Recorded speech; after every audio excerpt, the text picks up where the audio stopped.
Shalom Rabbi, good morning. How are Good you? morning. How are you? Baruch Good. Hashem, Baruch Hashem. Mari Bapak Ibu sekalian disambut sekalian Rabbi kita yang sudah bergabung bersama. Shalom Rabbi. Shalom Rabbi. Shalom, Rabbi. Good. Baruch Hashem. We are happy to have you again here this week, Rabbi. Good. Okay. So, well, now, just a second.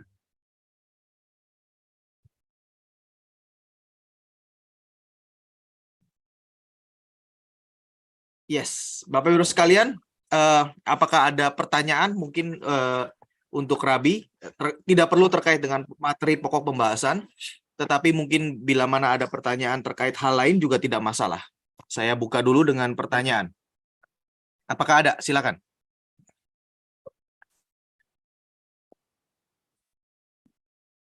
Terkait dengan mungkin ada beberapa hal yang mengganjal atau bagaimana jika begini, jika begitu. Mumpung ada Rabinya nih di sini. Ada atau bisa kita lanjut dengan materi beliau? Lanjut Mare. Baik, Baruch Hashem. Rabbi, I was asked on all the audience that whether they have any questions from last week or any other topics that they would like to cover, but they say that, and the feedback is there is no questions, so you can continue with your lecture, Rabbi. Thank you very much. Baruch Hashem. Well, so one of the great challenges for the Noahide movement is education. Education, not I'm talking here now, obviously education for adults, but also education for children. And this is a need which is not just for people who are conscious and aware of the Noahide laws, but there are very many people around the world now, particularly in the West, who feel that they have to, the education of their children has to change. Because the state is interfering with what they regard as the proper education of children. It's teaching the gender ideology. It's teaching a whole lot of different things, values which the parents do not approve of. So we have in there in the West what a phenomenon of homeschooling. I don't know if you've heard of this in Indonesia. Yeah, but there is, it is legal to educate one's own child at home. I suppose you have to follow certain guidelines, but that can be done. So there's a growing homeschool movement in the West, and this, as I say before, I hope and I trust that this is something which could take on board Noahide features, because I imagine that many of the parents who are unhappy are people who are religious parents, and they feel that something very unhealthy is being transmitted to their children through the state education system. So I would like today to talk a little bit about this idea, to explore this idea of how an education for Noahide children, but children in general, could be in such a way that it incorporates the Noahide laws. Now, one of the things we have to realize is that education is that education has a twofold aspect. One is that it's supposed to teach values, to shape a character, and obviously to prepare the child with skills, to give the child skills to be able to read and to write. But it also, there are some very fundamental requirements in education. And these are, first of all, the need to be able to give the child, if you like, a language of values, but also the child should be able to should have a power of analysis, of logic.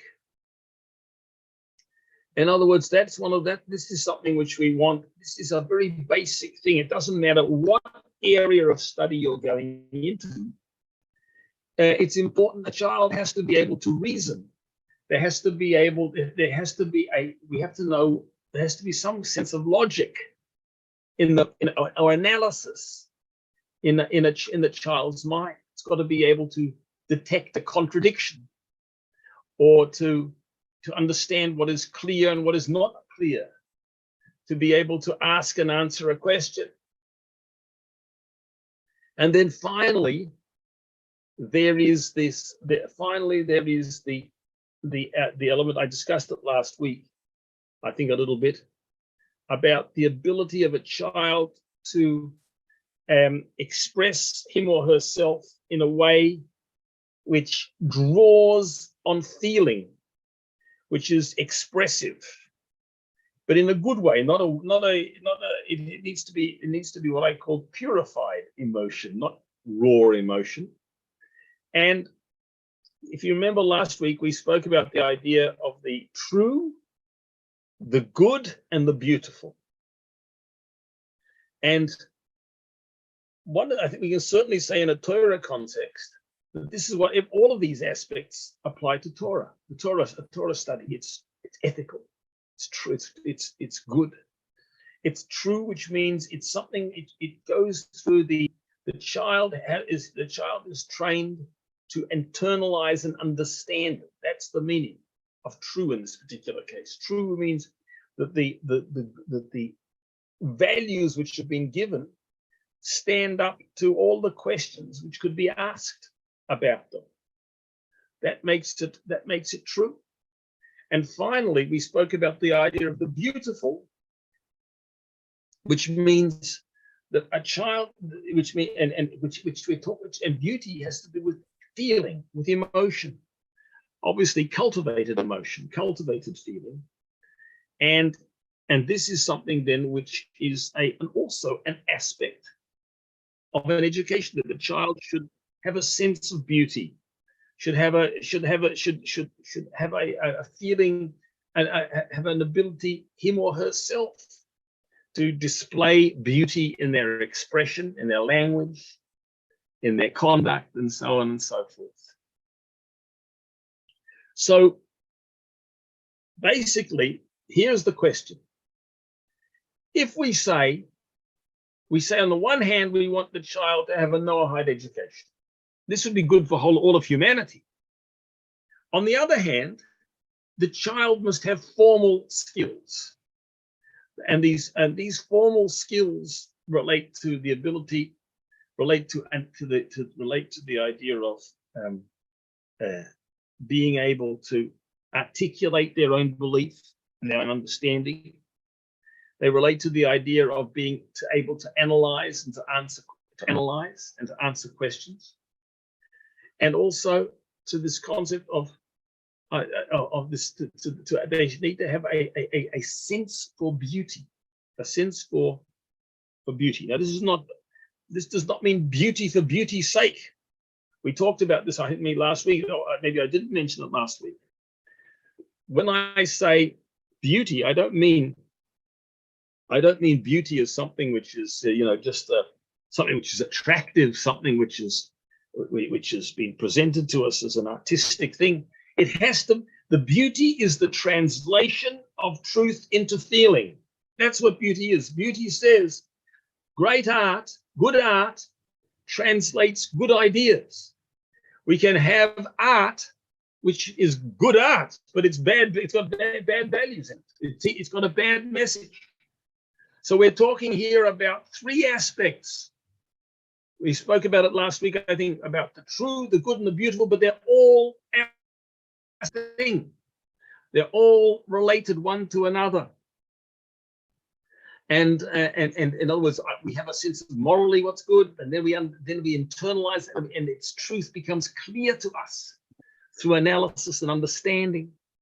And finally, we have also the idea of being able to relate it and to communicate it into feeling. And this feeling is very often an aesthetic feeling, and a feeling of the beauty of the lifestyle, the beauty of the message, the beauty of the conduct, and things of this sort.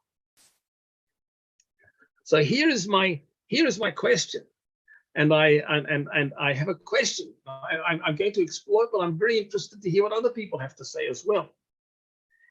And it is this: how do we create a Noahide education, which on the one hand gives the values to children, but at the same time is training them to think, training them to articulate themselves, and training them themselves also to express themselves, to develop a sense of beauty and of beauty as well. In other words, how do these formal skills, how can they be combined with the actual education which is given in the Noahide laws? Do you understand what I'm saying, Leo? Does it make sense? Yeah. Yes, Rabbi, very much. Good. Okay, so I'm going to give you some examples in the secular realm of how this was done. Now, this probably will be meaningless to almost all of you, but I'll tell you them anyway. You see, for example, in England, now Australia was established as an English colony, a number of English colonies, which federated to become Australia. Now, and Australia took over a lot of the English education system. How was it that, what was the classical English education? It was very often an education which was, I mean, not always, but built on the study of Latin and Greek texts, ancient Latin and Greek texts. And the children would study these texts. They would study the grammar of it. They would study, and these texts would give them also a language of values, from which they get values from this text. Then there was a lot of analysis associated with it. People would have to explain the text and analyze the text, and they, apart from the fact that they'd have to be able to master the language itself, the grammar, which is very rigorous and systematic, and then they got also a sense of beauty from those texts. In other words, all three things they got from this study of the classics. That was what's called a classical education. And I would imagine that, for example, in ancient Sanskrit, it was exactly the same thing. They had a language, they had a literature, and they had and they got their values, they got their sense of beauty, they got this, and they got their logic, all from that that group of studies. So the question I have today, I have a question for myself, and if anybody can help, can illuminate me, can help me with it, is let us supposing in Indonesia that you had the opportunity to create a syllabus, for your own children. Let's supposing you could do homeschooling, that you weren't satisfied with the. I know that's a big ask. To homeschool your own children is an enormous drain on energy and work. Not everybody can do it. But if you could create your own syllabus, your own school studies for your children, how would you do it? How, in other words, we do have texts. We know what the Noahide laws are, but to educate a child, the child also, on top of that, needs to have a literature.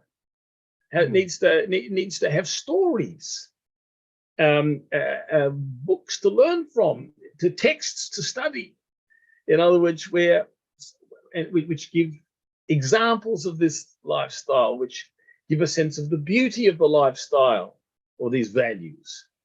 and it teaches, and also which encourage and teach the child to analyze, to be able to ask questions, because a proper and a deep understanding of something actually enriches our belief. If we can answer questions, if we can ask questions and have those questions answered, then that that strengthens actually our belief. It means we don't walk around with contradictions in our mind. Anyway, so basically, this is my, in a way, I haven't done this before, but I am in this class. But I'm actually in a way now be interested to hear from people in the group what their ideas are about how, for example, in an Indonesian context, you would teach the values of the Noahide laws, and at the same time seek to give the children those basic educational skills, the skills of expression, the skills of analysis, and the sense of beauty. So can I throw that back to you, Leo? Maybe Sure. Okay. some people there can give me some answers. All right. Can I just translate that first, Rabbi? Yes, And then after that we can do. Bapak Ibu sekalian, siap-siap ya. Jadi ini Rabbi ingin meminta feedback kita, meminta masukan dari kita.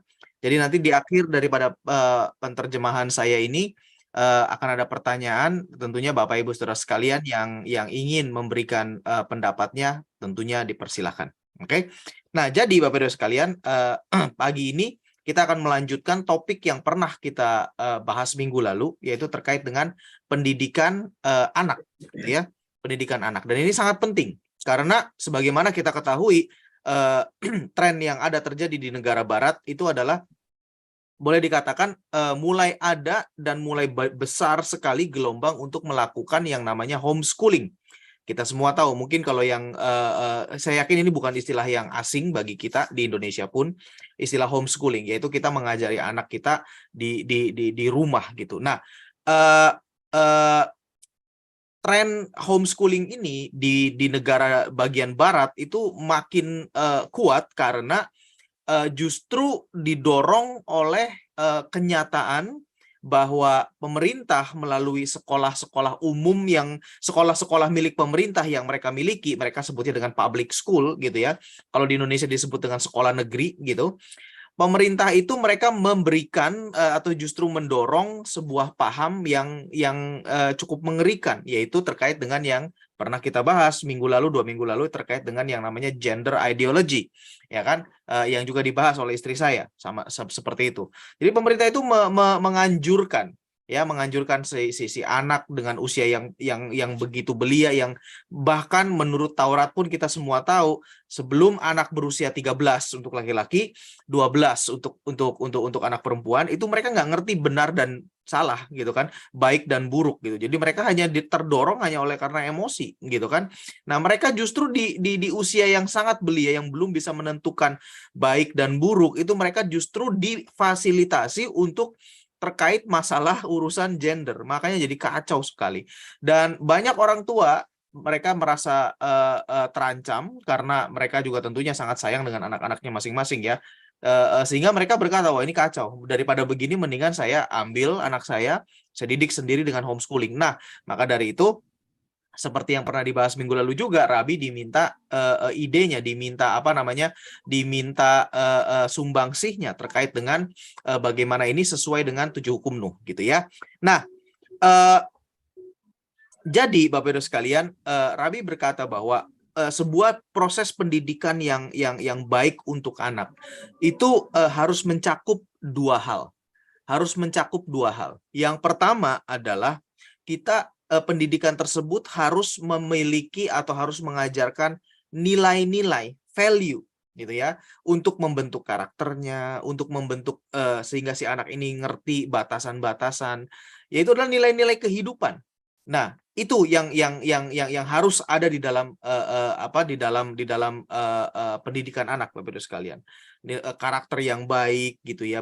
Kalau mungkin dalam bahasa kitanya itu budi pekerti, itu bagus sekali itu sepertinya Bapak Ibu sekalian ya. Itu menanamkan nilai-nilai yang bagus dan tentunya dengan konsep 7 hukum Nuh, konsep etika universal kita bisa masukkan itu semua gitu kan. Itu yang pertama harus ada itu. Tapi yang kedua juga jangan dilupakan bahwa si anak ini juga harus bisa berfungsi, harus bisa berkontribusi, bukan hanya sekedar bertahan hidup ya, berfungsi dan berkontribusi positif terhadap keseluruhan masyarakat ya. Harus bisa memiliki skill, harus bisa memiliki kemampuan untuk melakukan analisa, harus bisa memiliki logika yang benar gitu kan, mulai dari yang simple, membaca, menulis, berhitung, dan berkomunikasi. Mulai dari hal yang simpel itu. Lalu selanjutnya dengan memahami alam semesta, ilmu fisika, ilmu biologi, segala macam itu juga penting gitu. Nah, tetapi jadi kita sekarang paham bahwa pendidikan anak itu harus mencakup dua hal tersebut ya. Jangan hanya sekedar nilai-nilai kehidupan gitu ya. Nilai-nilai yang baik itu adalah mulai dari percaya kepada Tuhan, lalu Tuhan itu yang menciptakan ini semua, menghormati orang tua, lalu berbuat baik. Itu kan nilai-nilai budi pekerti, nilai-nilai kebaikan. Tapi juga harus ada skill, harus ada kemampuan analisis sehingga si anak bisa berkontribusi positif terhadap masyarakat. Itu yang harus terjadi Bapak Ibu sekalian. Nah, sehingga dengan hal ini dua hal itu digabungkan sehingga harapannya adalah si anak ini bisa melakukan ekspresi yang positif gitu ya. Tadi mulai dari cara dia mengkomunikasikan, mulai dari yang simple, cara dia berbicara. Itu berbicaranya sopan karena nilai-nilainya ada gitu kan, enggak dia tahu berbicara dengan orang yang lebih tua itu seperti apa, berbicara dengan yang sebaya juga seperti apa, dengan yang lebih kecil, yang lebih muda umurnya juga tidak merendahkan. Jadi itu ada di situ gitu kan, dan bahasa yang digunakan pun bahasa yang baik. Bahasa yang digunakan itu pun juga bahasa yang baik gitu kan, bukan bahasa yang sembarangan, bukan bahasa mengejek gitu. Kalau saya kan pernah dulu tuh awal-awal banget Noahide, saya pernah ini dari saya tambahan, awal-awal banget sekitar 3-4 tahun yang lalu terkait kita membaca terkait masalah ucapan gitu ya. Mungkin di negara kita ini sangat-sangat lazim, boleh dikatakan lazim memanggil teman itu dengan ejekan gitu kan, hey botak gitu kan, hey hitam gitu kan, si black gitu kan. Itu menurut saya bukan sesuatu yang baik gitu kan, dan itulah yang kurang, yang hilang dari sistem pendidikan kita. Karena nggak nyampe ke situ. Mungkin sekolah cuma sekedar ngajarin pendidikan skillnya saja dan tidak ada karakternya gitu kan. Di rumah pun juga mungkin orang tuanya juga tidak pernah mengajarkan karakter, ya kelarlah hidupnya gitu kan. Jadi jadilah orang yang seperti itu, jadilah anak yang seperti itu. Mengerikan sekali. Ya harusnya tidak demikian. Nah, maka dari itu kembali kepada pokok bahasan minggu lalu bahwa pendidikan itu harus mencakup tiga, ada 3 elemen, 2 komponen besar tersebut, tetapi di dalamnya detailnya ada 3 elemen, yaitu kebenaran, kebaikan, dan beauty. Itu tadi kan, sehingga orang itu memiliki tindakan, orang itu memiliki omongan itu yang benar, secara emosi juga baik, dia bisa mengekspresikan emosinya, tidak meledak-ledak, dan semuanya itu masih ada dalam kerangka kebenaran, yaitu kerangka moralitas, kerangka nilai-nilai yang baik. Dalam hal ini kalau buat kita Noahide tentunya sesuai dengan Taurat dalam 7 hukum Nuh. Seperti itu Bapak Ibu sekalian. Nah, Rabi mengambil contoh pendidikan yang ada di Australia, dan ini termasuk karena Australia kan bukan jajahan, ini merupakan koloni atau perluasan wilayah daripada kerajaan Inggris gitu kan. Maka dari itu sistem dari kerajaan Inggris dalam berbagai hal, aspek kehidupan itu banyak diadopsi oleh masyarakat Australia, termasuk pendidikan. Nah, di dalam pendidikan ini, Rabi mengatakan ada satu pendidikan yang ada satu sistem yang disebut sebagai classical English education. Jadi pola pendidikan Inggris yang klasik gitu loh. Nah, pola pendidikan Inggris yang klasik ini salah satunya adalah membahas cerita-cerita moral, cerita-cerita moral dalam bahasa Yunani. Ini luar biasa karena si anak itu harus belajar bahasanya, Dan kita tahu bahwa bahasa Yunani itu adalah bahasa yang indah, Bapak Ibu sekalian. Taurat sendiri pun mengatakan bahwa Yunani itu adalah bahasa yang indah, bahasa Yunani itu bahasa yang indah, gitu ya. Nah, jadi harus mendalami bahasanya, belajar grammarnya, gitu kan. Lalu menganalisa ini maksudnya apa, gitu kan. Dan lalu sekaligus juga terekspos si anak itu dengan keindahan daripada bahasanya. Karena bahasanya itu yang digunakan itu sopan sekali, gitu kan. Kalau kita lihat orang-orang Inggris terutama yang dahulu yang udah cukup senior gitu ya, nggak beda mungkin dengan generasi sekarang, itu mereka sangat sopan. Terkenal orang Inggris itu dengan kesopanannya. Saya pernah, ini tambahan sekali lagi dari saya pernah hidup di Hong Kong 2 tahun, dan di sana itu mereka sangat mengadopsi gaya hidup Inggris. Ya, makanya mereka walaupun pekerja semua pekerja dari level apapun ya, dari mulai pemimpin sampai bawahan, mereka semua pakai jas. Nggak ada yang nggak pakai jas, sopan gitu kan, cara ngomongnya juga sopan. Seperti itu yang saya tahu karena mereka mengadopsi pola Inggris gitu kan. Dan memang sebenarnya benar terbukti, dan sekarang memang agak terdegradasi karena ya tentunya apalagi dengan yang di bagian barat sekarang itu ada gerakan yang ya moralitasnya itu sangat-sangat tidak baik gitu, seperti itu. Nah, jadi sekarang Rabi juga ingin memberikan kepada kita, Bapak Ibu sekalian, mungkin ingin menggali dari kita yang di Indonesia ini karena dengan pola yang sama tadi gitu kan. Karena kalau kita mendidik anak itu mungkin kita harus memiliki buku panduan literatur cerita-cerita anak, tetapi cerita anak yang memang memiliki syarat dengan pesan moral seperti itu. Nah, sehingga dengan kita memberikan si anak dengan cerita seperti itu, tentunya kan cerita anak kan seru gitu ya buat anak-anak, tetapi penuh syarat dengan pesan moral, sehingga harapannya gaya hidup yang indah, gaya hidup yang baik, yang positif, yang bermoral itu terbentuk dari anak-anak kita, Bapak Ibu sekalian. Nah, mungkin saat ini adalah mungkin seperti yang saya bilang tadi, Bapak Ibu Saudara sekalian, mungkin coba bila mana ada masukan gitu ya, literatur seperti apa di Indonesia ini tentunya ya, silahkan, karena apalagi sekarang kita ini benua Indonesia itu kan tersebar dari Sabang sampai Merauke ya. Ada literatur apa tidak yang literatur kuno gitu ya, yang mungkin juga misalkan di Manado, misalkan di Padang gitu ya, misalkan di Jawa Barat, atau mungkin di Papua, di Maluku, ada cerita-cerita dalam bahasa kuno gitu ya, bahasa bukan bahasa Indonesia tapi bahasa kuno gitu kan, karena bahasa Indonesia kan cuma satu di sekitar tahun 1945 lah boleh dikatakan gitu ya. Tapi sebelum-sebelumnya kan ada bahasa daerah masing-masing. Ada tidak cerita literatur penuh dengan nasihat baik, nasihat bijak, nasihat moral dalam bahasa setempat? Bahasa Manado, bahasa Sumatera, bahasa Padang, bahasa Jawa, bahasa Jawa Barat, Jawa Barat, Jawa Tengah, Jawa Timur, Papua, Maluku, ada tidak? Mungkin Bapak Ibu sekalian, silakan coba kemukakan. Jangan malu, silakan. Ada? I was asking Rabi whether they have any literature that us here, because you know Indonesia is basically archipelago. Currently, our language is, we call it Bahasa Indonesia, the one that I speak just now. Okay, but that is considered as a national language, but it is definitely quite young. So I think as old as the Indonesian independence, that's the Bahasa Indonesia. Maybe it's if we want to trace back, it was back then 1928.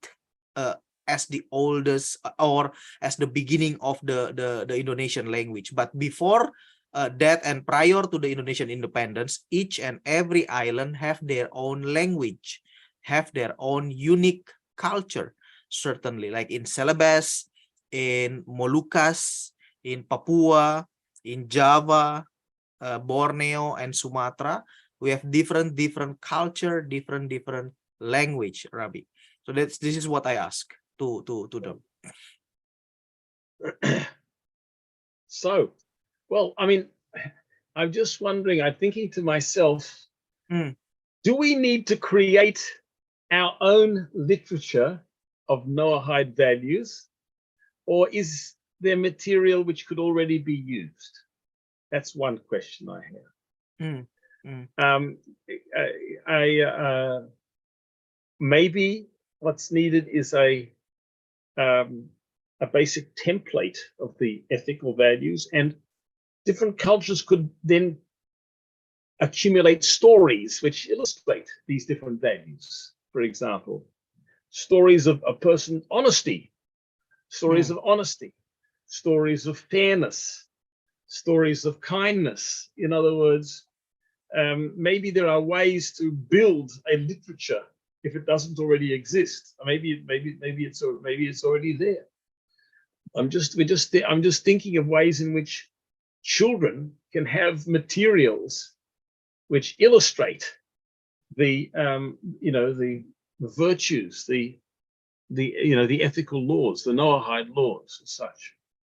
So it's a big question. We need it here in Australia too. We need it everywhere. But the question is, where can once upon a time in our culture was much more wholesome at one stage, and it did embody these values to a greater degree. But at all events, there is I just wondering if anybody has any comments on how they would like their children to be educated, what kind of materials they would like to see for their children in the Noahide laws. Would anybody like to express an opinion on that? Oke, Bapak Ibu sekalian, Rabi bertanya sekali kan tadi kan Rabi ingin mendengar feedback dari kita terkait dengan pendidikan anak. Jadi pertanyaannya mungkin lebih spesifik, bukan luas seperti tadi, lebih spesifik. Adakah ide ataupun mungkin terutama sudah yang sudah punya anak gitu ya. Adakah ide dari Bapak Ibu Saudara sekalian terkait dengan hal-hal apa yang harus ada bila mana kita membuat sebuah kurikulum atau silabus untuk pendidikan anak kita sendiri? Apa yang perlu ada, Bapak Ibu sekalian? Boleh disampaikan. Mungkin yang berprofesi sebagai pengajar atau yang berprofesi sebagai guru tentunya ya, yang berprofesi sebagai yang terkait dengan pendidikan anak bisa mencoba mengemukakan nih, oh kayaknya nih saya selama menjadi guru ada hal yang kurang dalam kurikulum dan seharusnya ditambahkan ini gitu loh. Silakan mungkin, ayo Bapak Ibu sekalian, jangan malu. Dikemukakan. Silakan. Ayo.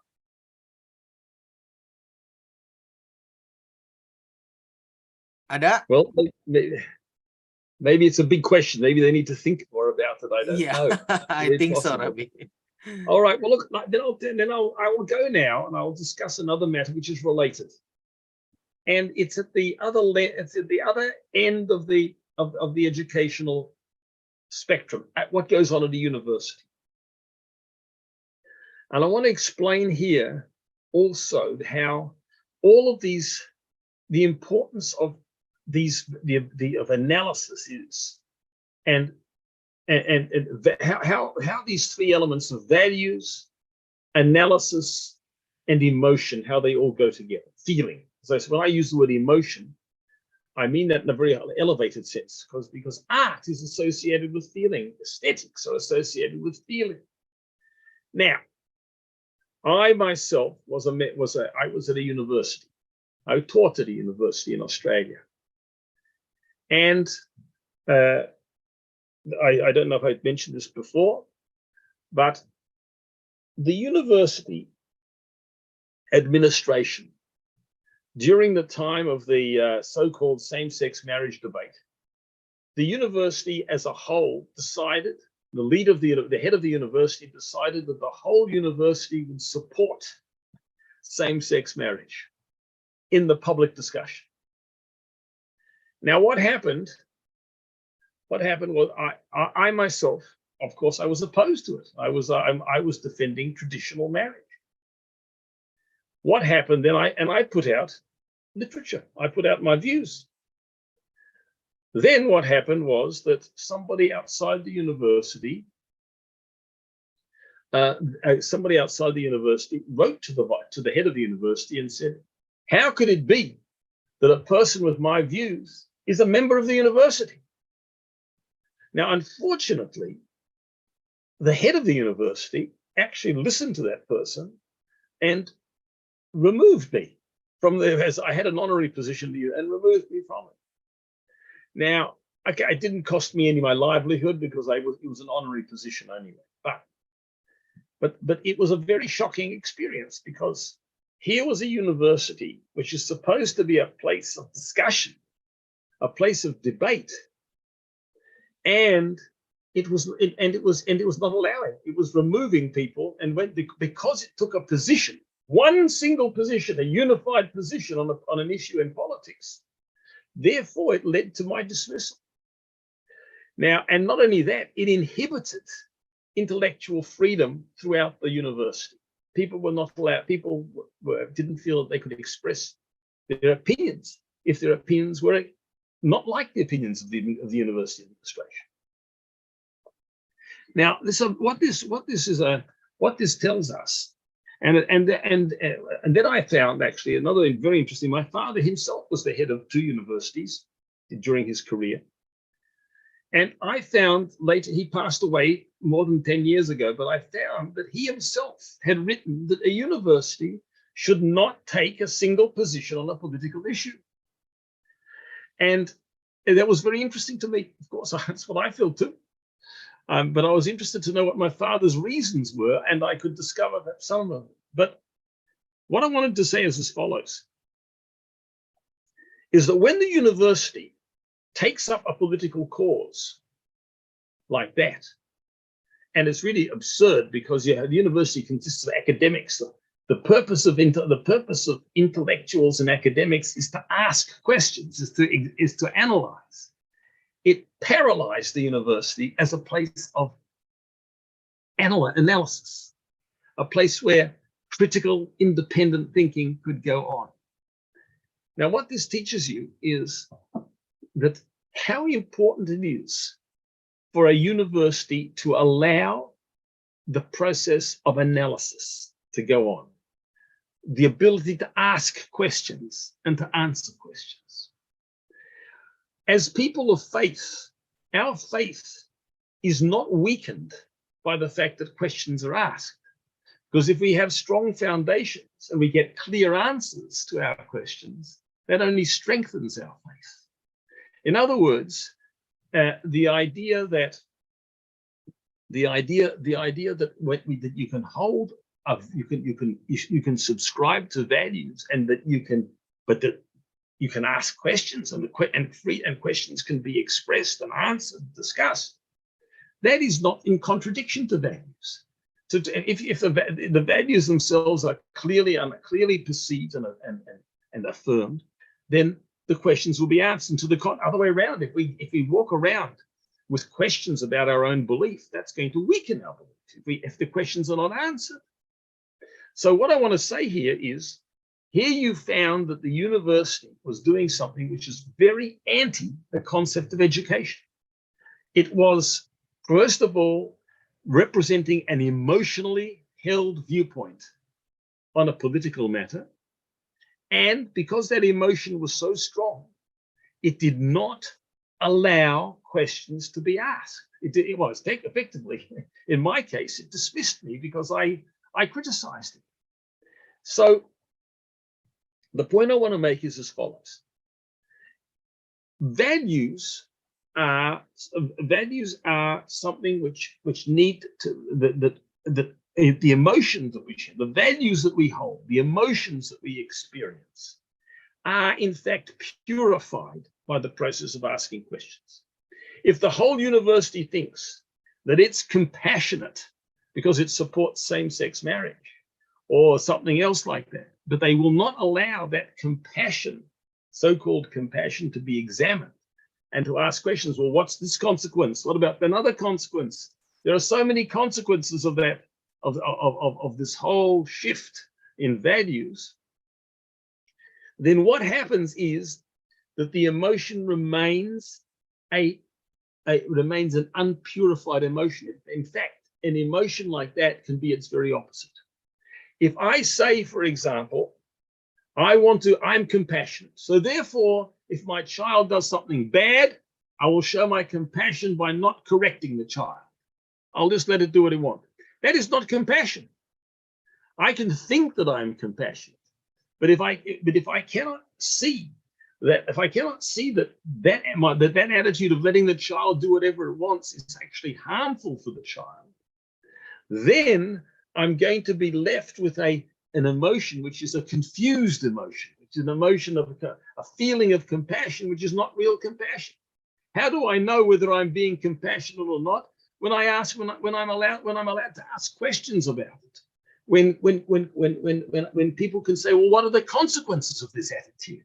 What will happen if you let your child do whatever he wants or she wants?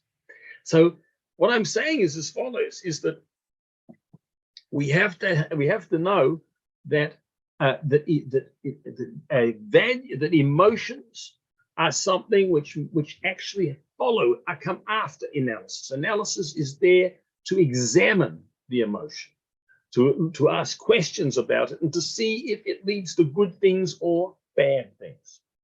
So basically, we have a hierarchy, if you like. We have values, then we have analysis, and then after that, we have feeling. Our feelings are developed. But our feelings are something which are created from values which have been subjected to analysis, to understand. And that's why an education has to have all of these three things. It has to know what the values are, it has to have analysis, and then at the last stage, it's communicated in feeling.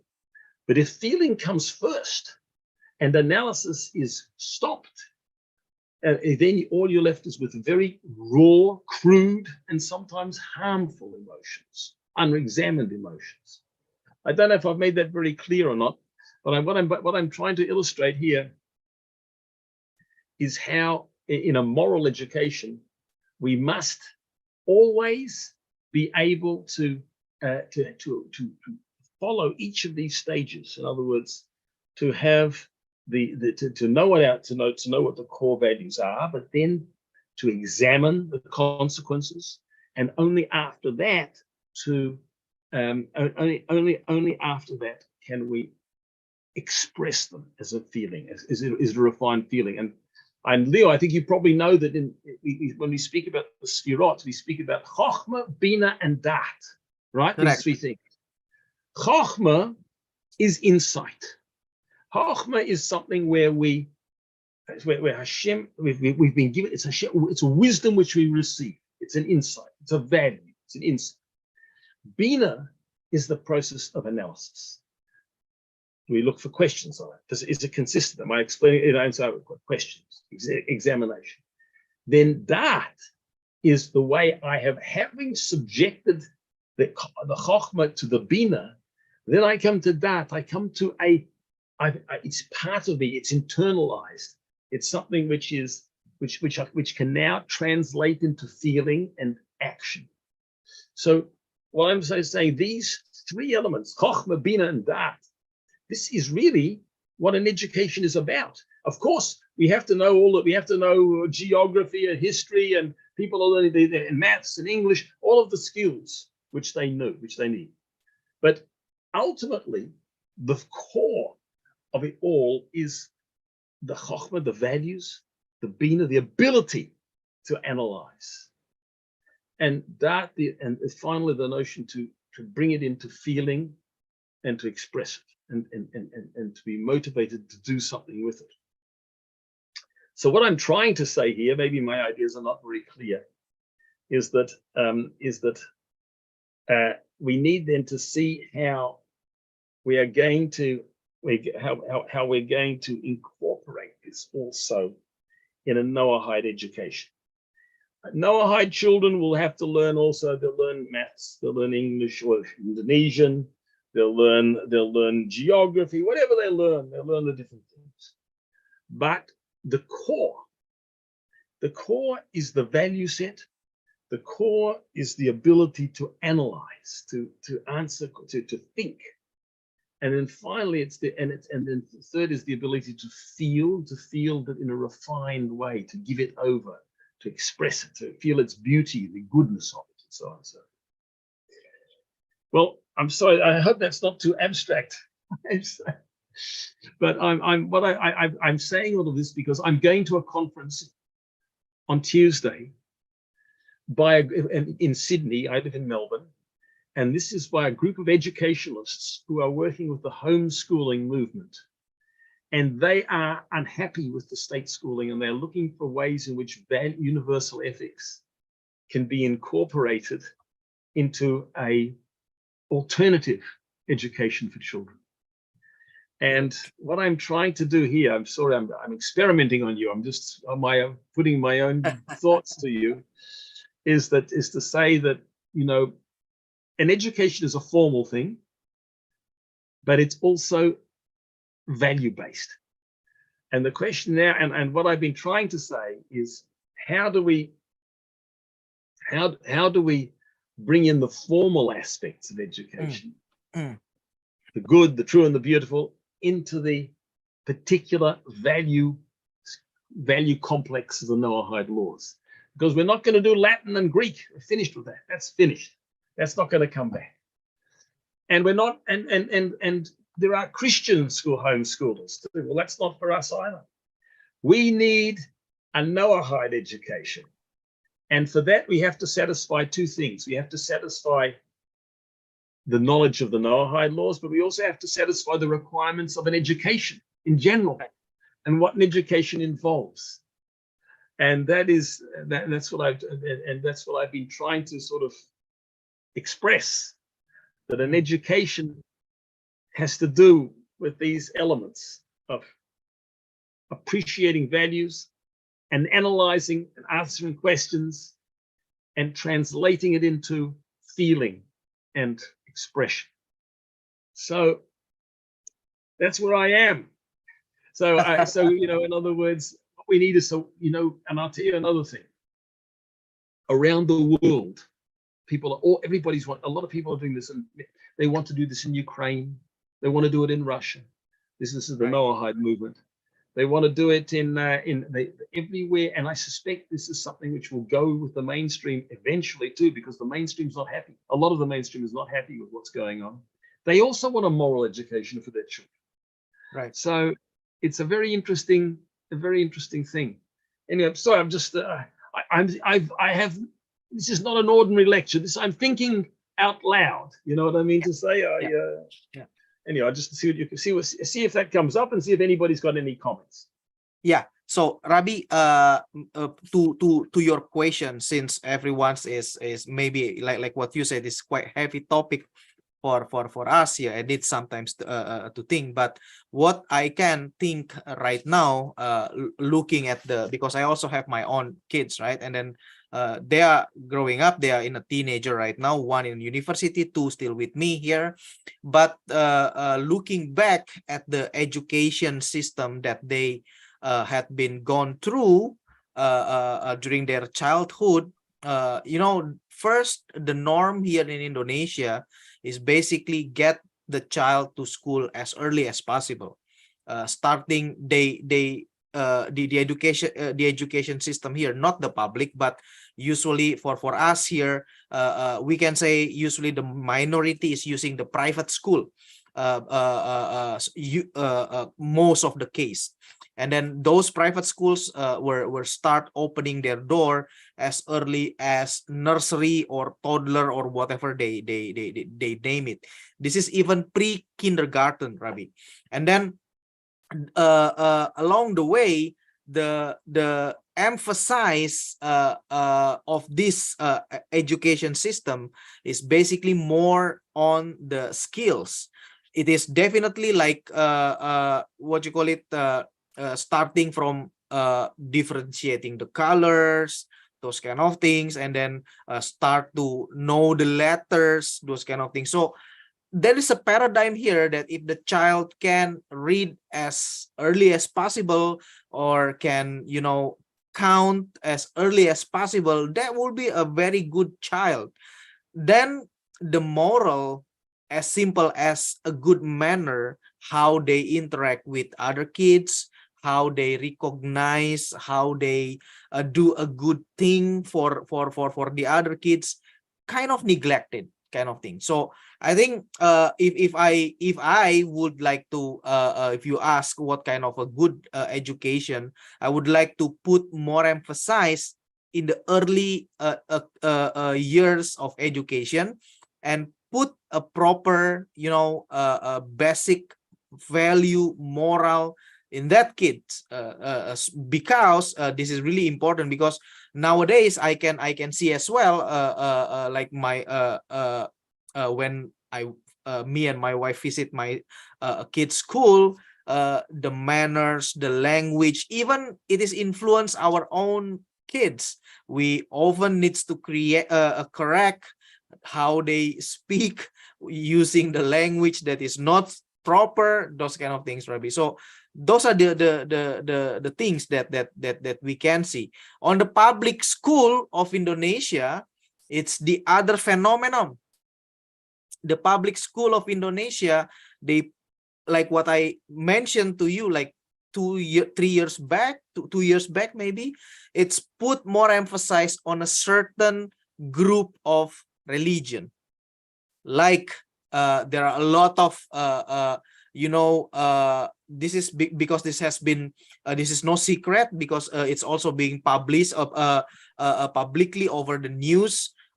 Even the teacher in that public school is imposing, even though it's not as per the school rule, kind of quote unquote imposing that all the female pupils needs to wear a hijab, even though they do not want, right? So it's kind of like a must, a must, and then it creates also a protest from some of the what you call it, some of the parents. And apparently for those kids who do not want to wear a certain you know, uniform, that kids being bullied either by the same the students, or even with from the teacher. So yeah, I think it's a mix, I can say, here in Indonesia. Too much focus on you know, the skill set, lacking the moral. And then on the other hand, it is focusing too much on the right side, which is putting on all the religious things as a mandatory. And even there is a funny thing here in Indonesia, in some of the province, you know, one of the criteria to be able to become, you know, the government officer, this person needs to be able to memorize all the holy book. That's a criteria. So it's really to that swing either to the left or to the right, Rabbi. Yeah. So that's what we can I can say. Well, obviously, we want Noahide values, True. but we need to somehow, there needs to be more of an interpenetration. Somehow, it needs to be an integrated process whereby you have the skills, and you have the skills and the values together.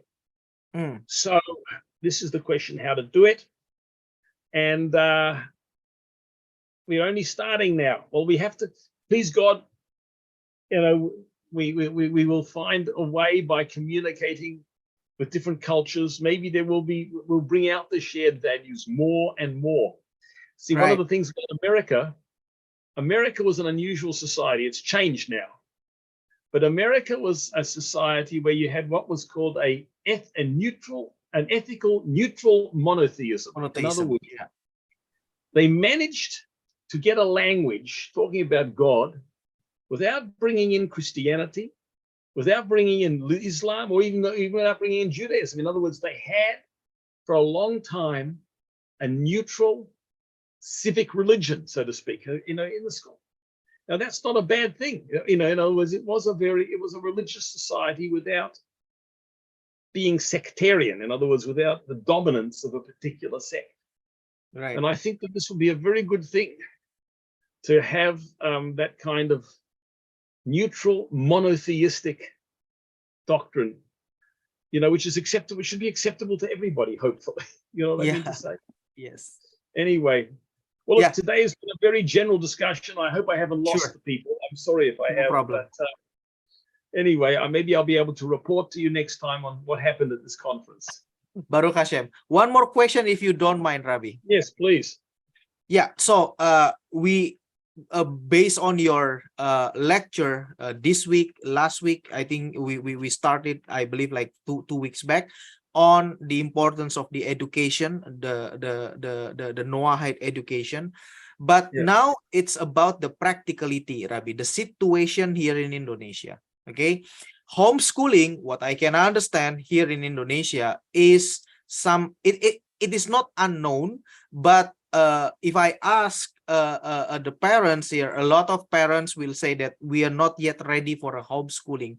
First, about the time itself. Second, also about the skill of the parents on how to educate the kids, right?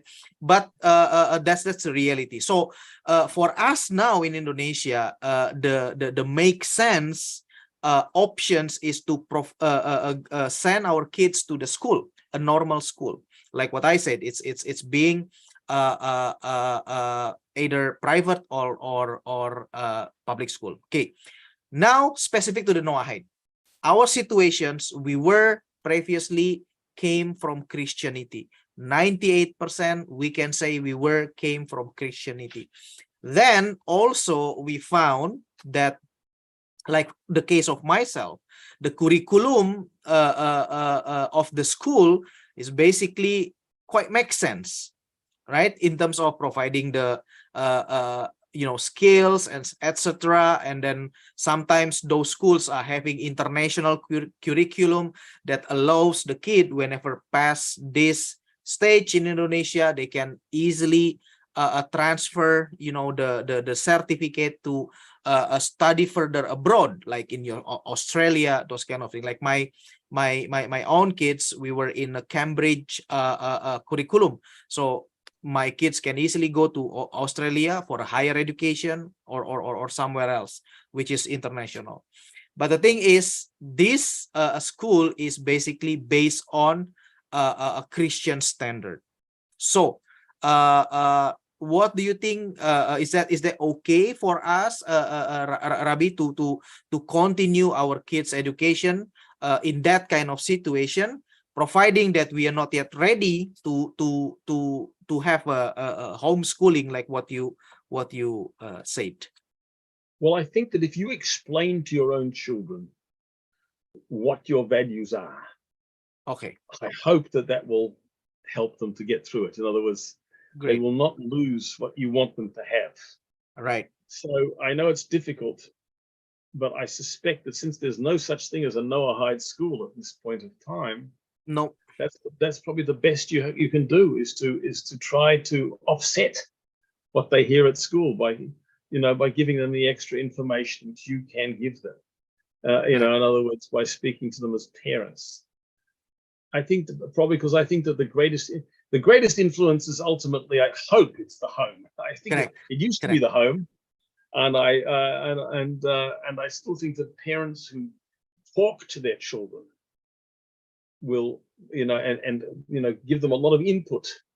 Maybe you can sort of offset other influences, and particularly if the school respects it, if the school understands that what you're trying to give the child. Okay, right. Makes sense, Okay, Rabbi. Okay, All so right. we'll leave it at that, and see you next week, please God. Okay. Thank you, hopefully- Rabbi. Thank you. Rabbi. Shalom, Rabbi. Bye, Shalom. Rabbi. Shalom. Baik, Bapak-Ibu sekalian, banyak hal yang harus saya terjemahkan dari mulai bagian kedua daripada penjelasan Rabbi, dan terkait dengan tadi juga apa yang saya ungkapkan di Indonesia ini, termasuk tadi pertanyaan bagian yang terakhir ya. Pertanyaan saya yang di terakhir ini adalah juga sebetulnya sudah pernah ditanyakan, dan semalam juga ditanyakan oleh Pak Yanto gitu kan, bagaimana dengan pendidikan anak kita dengan sekolah yang demikian. Nanti kita bahas, dan sebetulnya apa yang pernah saya jelaskan terkait dengan anak-anak kita gitu ya. Itu sejalan dengan tadi yang Rabi ucapkan atau yang jawaban yang diberikan oleh Rabi. Oke, baik. Sekarang saya terjemahkan dulu deh satu-satu ya. Banyak sekali ini gitu kan. Oke, jadi Rabi memulai bagian yang kedua itu dengan sebuah bahwa lembaga pendidikan itu seharusnya menjadi lembaga yang independen gitu kan. Dan Rabi menekankan bahwa pentingnya terkait dengan analisa value dan juga emosi seperti itu ya. Nah, Rabi memberi contoh bahwa beliau itu cukup lama dan memang ini termasuk dalam biografi beliau atau kurikulum vitae beliau, bahwa Rabi itu adalah termasuk salah satu boleh dikatakan anggota kehormatan daripada Dewan Kampus, kalau saya nggak salah ingat itu adalah Monash University di Melbourne ya. Bisa dilihat di website beliau. Kalau saya nggak salah ingat sih Monash University di Melbourne, karena Monash University ini salah satu yang terbesar di Melbourne, di negara bagian di tempat Rabi tinggal gitu ya. Nah, terkait dengan urusan pernikahan sesama jenis yang belakangan ini muncul gitu ya. Ini universitas ini mulai cawe-cawe gitu artinya kalau kita menggunakan bahasa politik Indonesia gitu ya.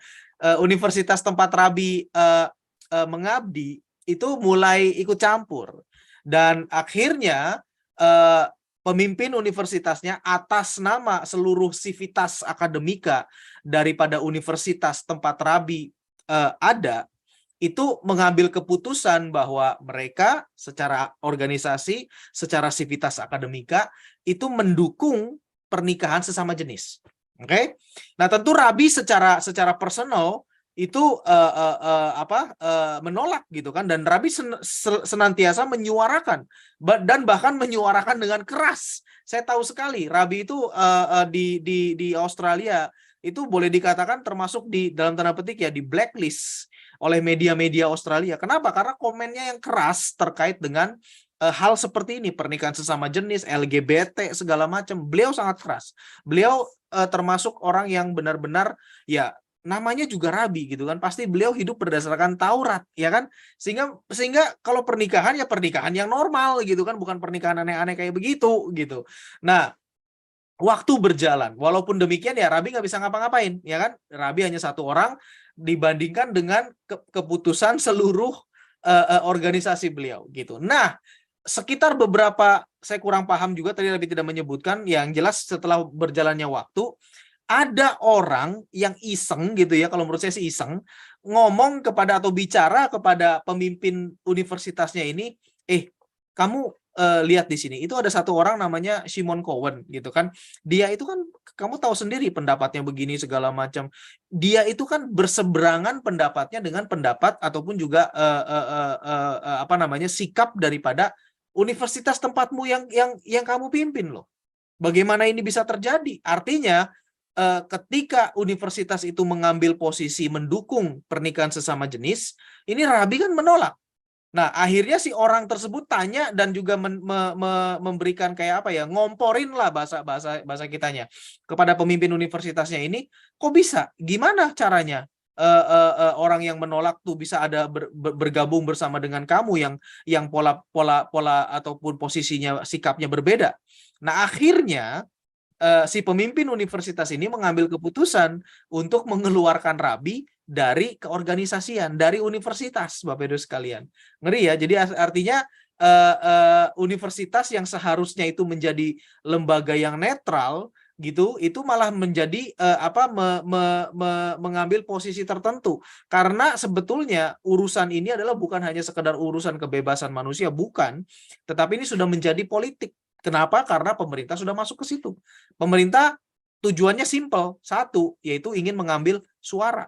Itu aja, pengen menang secara suara, gampang kok, bisa dilihat gitu kan. Makanya yang bisa dipakai apa? Ya kalau yang bisa dipakai agama ya agama gitu kan, jadilah politisasi agama gitu kan. Kalau yang dipakai isunya adalah isu seperti ini, gender, ya jadilah gender ideology. Karena pemerintah masuk ke dalamnya. Nah, ayahanda daripada Rabi Cowen ini, itu beliau itu bukan orang sembarangan juga. beliau itu adalah Gubernur Jenderal Australia sebelum Australia itu menyatakan memiliki pemerintahan sendiri. Ingat, Australia itu kan koloni Inggris, ya kan? Maka dari itu pihak Inggris itu menunjuk orang yang dipercaya untuk mengurus Australia yang disebut sebagai Gubernur Jenderal. Paham lah ya, kita juga kan tahu kan ada Gubernur Jenderal Belanda di Indonesia gitu kan. Di Australia juga sama, ditunjuk oleh Ratu Inggris, oleh kerajaan Inggris. Dan orang yang ditunjuk itu adalah ayahanda daripada Rabbi Cowen, yang bernama adalah Sir Zalman Cohen. Sir Zalman Cohen. Ya, beliau sudah niftar, sudah meninggal sekitar 10 tahun yang lalu kalau saya tidak salah ingat, tadi Rabbi menyebutkan demikian. Nah, ayahanda daripada Rabbi Cowen ini juga adalah seorang akademisi juga. Beliau malah memimpin 2 universitas besar di Australia. Dan beliau menuliskan bahwa sebetulnya keinginan beliau itu adalah universitas, lembaga pendidikan itu harusnya tidak boleh masuk ke dalam ranah politik, sama sekali tidak boleh. Harus netral gitu ya, harus apa namanya? Harus bisa menjadi lembaga penyeimbang. Ketika ada fenomena tertentu yang aneh, yang patut untuk diuji di dalam masyarakat, fenomena apapun ya, baik moralitas, nilai-nilai kehidupan, cara berkehidupan sebagaimana macamnya gitu ya, itu universitas itu harus ada di tengah-tengah dan memberikan analisis, pertanyaan gitu ya. Kenapa begini? Kalau begini nanti konsekuensinya apa? Apa untungnya? Lebih banyak untung atau lebih banyak buntung gitu kan? Itu seharusnya universitas itu lembaga pendidikan itu secara kritis itu demikian. Civitas akademika seharusnya itu demikian, netral, tidak boleh condong ke kiri, tidak boleh condong ke kanan. Nah, dan sebetulnya inilah konsep yang ada di dalam pengajaran Taurat. Makanya ada urutan, tadi Rabi bilang urutannya itu adalah value, nilai-nilai, lalu dianalisa, lalu diterjemahkan ke dalam feeling. Artinya kalau value itu tidak sanggup, tidak bertahan dianalisa, maka tidak perlulah kita terjemahkan ke dalam ekspresi kita, dalam tindakan kita. Nggak perlu. Contohnya itu minggu lalu Bapak Ibu sekalian, yang pernah di minggu lalu yang dijelaskan oleh Rabbi Cowen. Ada sebuah value di dalam Taurat yang berkata kamu tidak boleh mencuri, ya kan?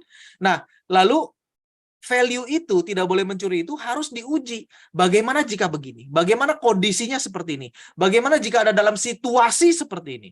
Minggu lalu kita berdiskusi bahwa bagaimana bila mana ada kita yang mengerti Taurat dihadapkan kepada kondisi kita harus menyelamatkan nyawa orang, ya kan? Misalkan dia tenggelam, lalu di dekat kita ada toko yang menjual peralatan renang gitu kan, termasuk di dalamnya adalah sebuah ban penyelamat.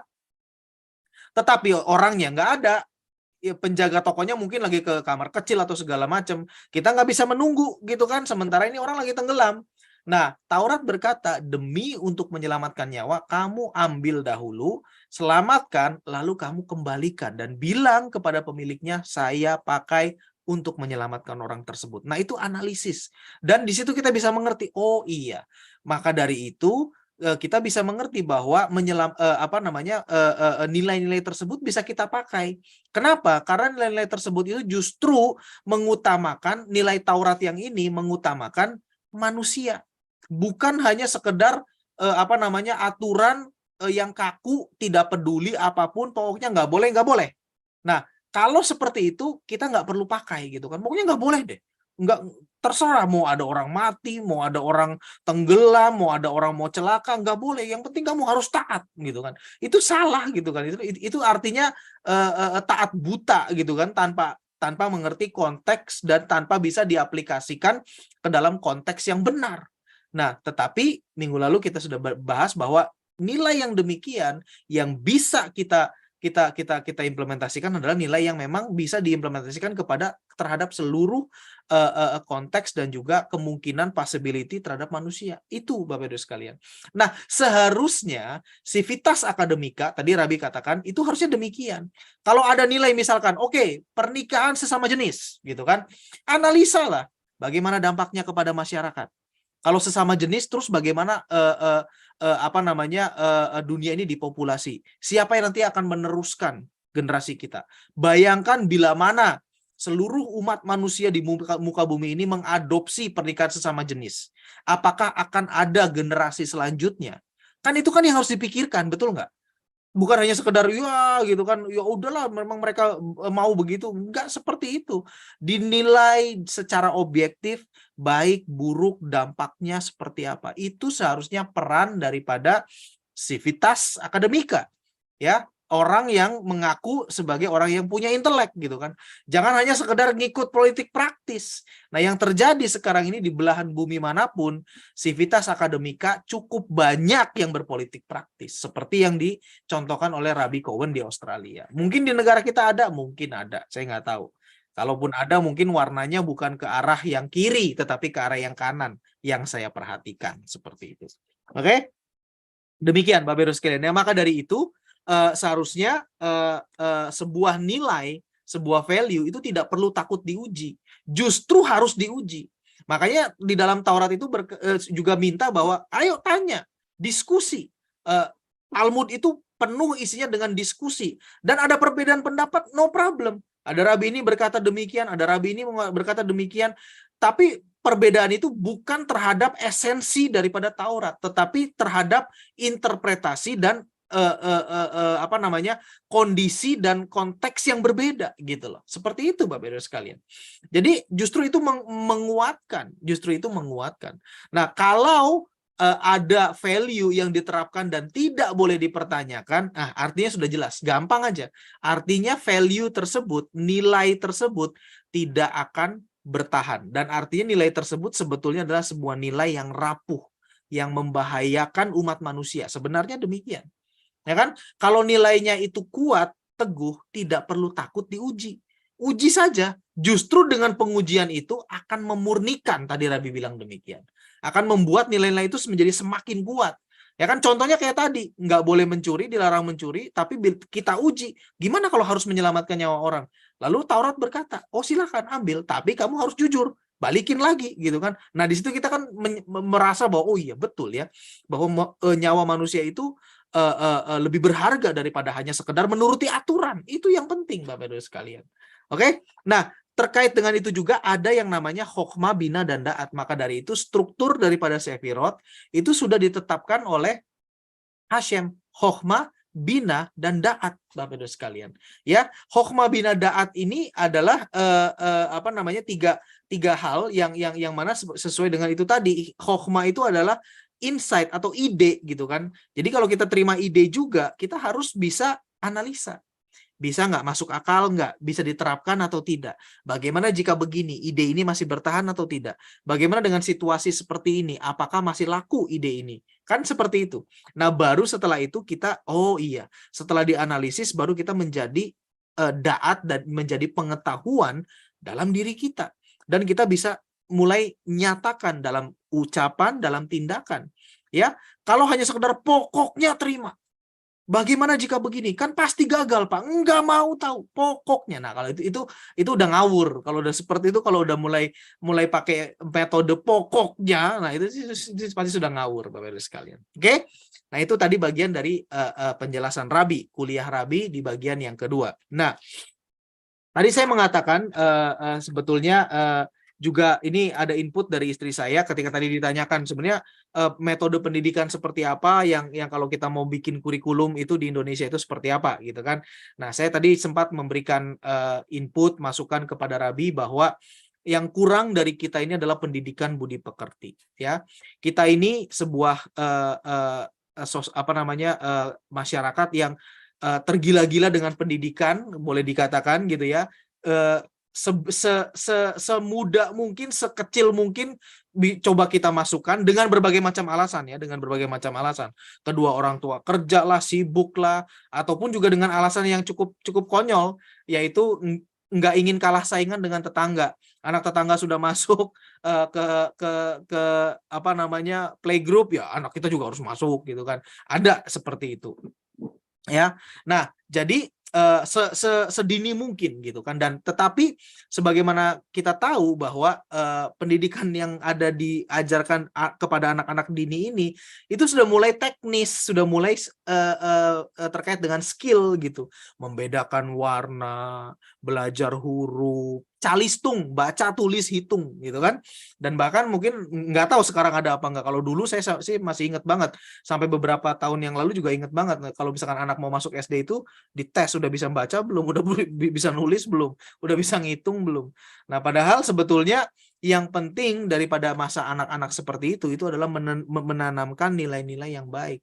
Bagaimana berhubungan dengan teman, bagaimana menghormati teman, bagaimana tolong menolong itu seperti apa, budi pekerti. Nah tadi yang saya katakan kepada Rabi itu yang kurang. Istri saya juga nulis tuh di kertas yang ketika tanya yang kurang itu adalah manner. Memang iya, ya kan kalau kita lihat anak-anak sekarang sampai dengan anak saya pun juga ketularan gitu kan, ya itu mannernya itu kurang gitu kan, ngomong semena-mena, nggak ada sopannya gitu loh. Kalau kita sih selalu bilang ke mereka, kalau ketemu orang yang lebih tua panggil apa namanya, tante atau om, sapa duluan, menyapa duluan. Kalau kamu kenal dia, kalau kamu tahu itu adalah teman papa mamamu, kamu papasan di jalan pas kamu lagi keluar mau beli apa ke Indomaret atau ke Alfamart gitu kan, papasan di jalan, kamu yang sebagai yang muda harus menyapa lebih dahulu, om, selamat siang, tante, seperti itu. Itu senantiasa kita ajarkan. Ya, itu menurut saya itu baik sekali, seperti itu Bapak Ibu sekalian. Nah, itu yang kurang dari kita, malah lebih mementingkan yaitu tadi baca tulis seperti itu. Oke, nah yang terakhir tadi Rabi itu juga menjawab pertanyaan saya. Jadi pertanyaan yang terkait dengan bagaimana kalau kita kan secara Noahide ini kan kita sebagian besar 98% itu kan berasal dari kekristenan gitu ya. Dan tentunya kita pun juga mungkin sudah menaruh anak kita di dalam lembaga pendidikan Kristen. Itu seperti apa? Karena kan sebetulnya kita semua tahu bahwa nilai-nilai memang ada nilai universal yang ada di dalam kekristenan. Kita nggak bisa nafikan, kita nggak bisa berkata bahwa nggak ada, tetapi ada hal tertentu yang terkait dengan masalah ketuhanan yang berbeda dengan konsep Noahide, konsep Taurat gitu kan. Nah tadi Rabi berkata menjawab bahwa jika memang yang terbaik menurut kita itu adalah tetap menempatkan anak-anak kita di pendidikan tersebut gitu ya, di sekolah tersebut, ya nggak masalah, karena kita mungkin punya pemahaman sendiri, punya penilaian sendiri, kurikulumnya bagus, ininya seperti itunya bagus gitu kan, itu tidak masalah. Tetapi tadi Rabi yang penting adalah rumah itu harus berfungsi. Artinya kita sebagai orang tua, kita harus bisa menanamkan nilai-nilai yang mau kita tanamkan dan yang kita mau anak-anak kita itu miliki, yaitu nilai-nilai Taurat, nilai-nilai 7 hukum Nuh. Nah itu makanya, itu juga yang senantiasa saya katakan dan saya lakukan kepada anak-anak saya. Ya udah, kalau kalian mau terkait dengan di sekolah, ya sekolahlah, pelajaran apapun, pelajaran agamanya pun juga ya hanya untuk nilai, no problem gitu kan. Kamu harus tetap dapatkan nilai, karena kalau nggak dapatkan nilai kan juga nggak naik, nggak lulus gitu kan. Tapi untuk kehidupanmu, pahami dan pelajari Taurat dan dengarkan ajaran papa mamamu. Nilai-nilai hidup dari papa dan mamamu inilah yang harus kamu pegang sebagai pedoman untuk hidupmu. Karena apa? Karena ini semua bersumber dari kebenaran Taurat. Itu harus seperti itu. Jadi di sini yang penting adalah hubungan kita dengan anak-anak kita itu harus baik. Mereka harus bisa menghormati kita. Ya tentunya kita juga harus bisa berperan sebagai seorang orang tua yang baik gitu ya, orang tua yang benar-benar bisa dihormati dan layak dihormati oleh anak kita. Demikian Bapak Ibu sekalian. Wow, Baruch Hashem, cukup lama seperti biasa karena ada terjemahan yang harus saya sampaikan. Baik, semoga ini bisa menjadi berkat bagi kita, bisa memberikan tuntunan lagi terkait dengan kehidupan kita setiap hari, terutama dalam melakukan pendidikan terhadap anak-anak yang Tuhan percayakan, yang Hashem percayakan ke dalam hidup kita. Kita cukupkan sampai di sini Bapak Ibu sekalian. Silakan kembali kepada aktivitas normal bersama dengan keluarga. Nikmati waktu bersama dengan keluarga. Kiranya Hashem senantiasa memberkati kita semua, menyertai kita dan memberikan kita minggu yang baik dengan kebaikan, dengan kemanisan, dengan parnasa yang baik, dan dengan tentunya senantiasa terang Hashem menyertai kita semua. Shavua Tov, Amin. Bapak Ibu sekalian. Leitraot. Shalom. Shalom. Shalom. Saudara, kabar. Shalom. Saudara,